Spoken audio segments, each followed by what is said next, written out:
بسم الله الرحمن الرحيم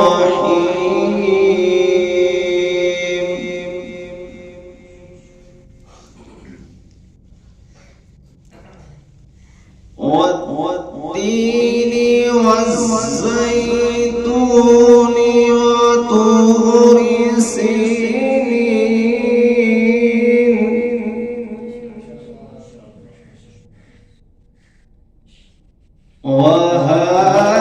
وهذا البلد الأمين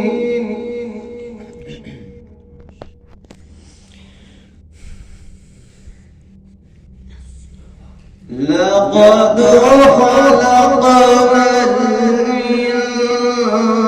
الإنسان في أحسن تقويم.